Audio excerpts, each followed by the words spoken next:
Mercifully, our last real portion of the chapter here that we're going to discuss is 16.2 with the function template. And this starts on page 1009. So congratulations, C++. You have made it through a big portion of the encyclopedic tome that is our C++ book. And a function template is here in C++ much the same as it is in Java if you've already taken that. The idea here is that we can create a generic function template that takes types.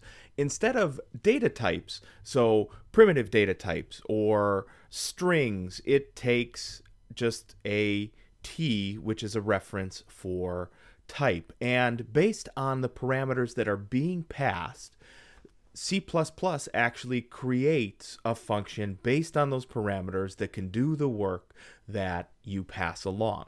So here we've got a basic concept of a square of two numbers. Now, what do those two numbers consist of? Well, they can consist of integers or they can consist of doubles, right? So in the case of an integer, 3 squared is going to be 9. But in the case of 3.1 squared, it is not going to be 9. So we need, in that case, to define two functions. One, an overloaded function called square that takes integers as arguments and returns an integer as a value back to whatever the calling function is. And here we would have a double return from a double accepting list of parameters. And that's great and that's good. But can we abstract that a little bit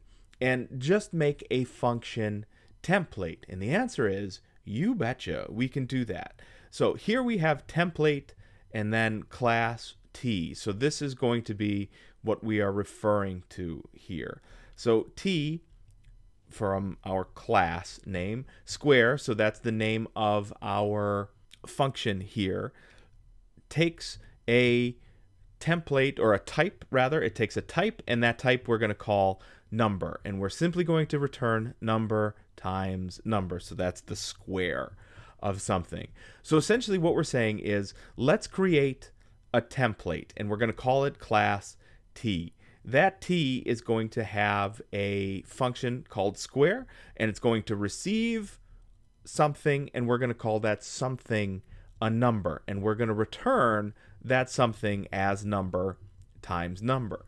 And in practice, what's going to happen is, when we call to this and we send over an integer, we are going to receive an integer as our squared number. If we call to this and we pass a double, we are going to receive a double as our square. So how does that look in the actual code? We can see that down here.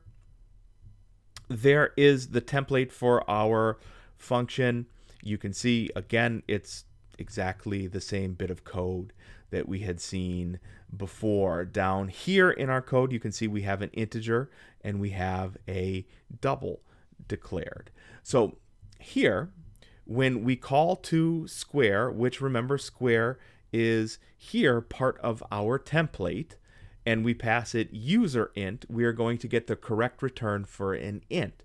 When we call to square and we pass it a double, we are going to get the correct return type for double. And I know what you're thinking. This is great. Why haven't I been doing this the whole while? Because we have to introduce new things sooner or later, and it just turned out to be later in the case of the template. One thing before I let you go for this one, to note here is that we are relying on C++ to actually generate the function code. So this is where some of that overhead comes into play.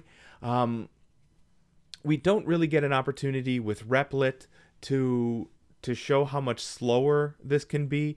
And certainly if we were using Visual Studio Code, or Xcode on our local machines, you would have no way of appreciating the kind of overhead that this does create. One of the reasons to stay away from this, especially if you are working with big sets of data, especially if you are working with objects, which remember can be much, much larger than things like primitive data types here with our 4 and 8-bit, storages for integers and double. There is a performance penalty to be paid here.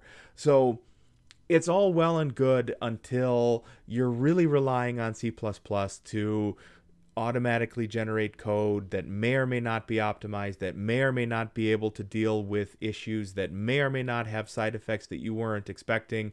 So this works really fantastic in short order places where you know that there's not going to be tremendous consequences.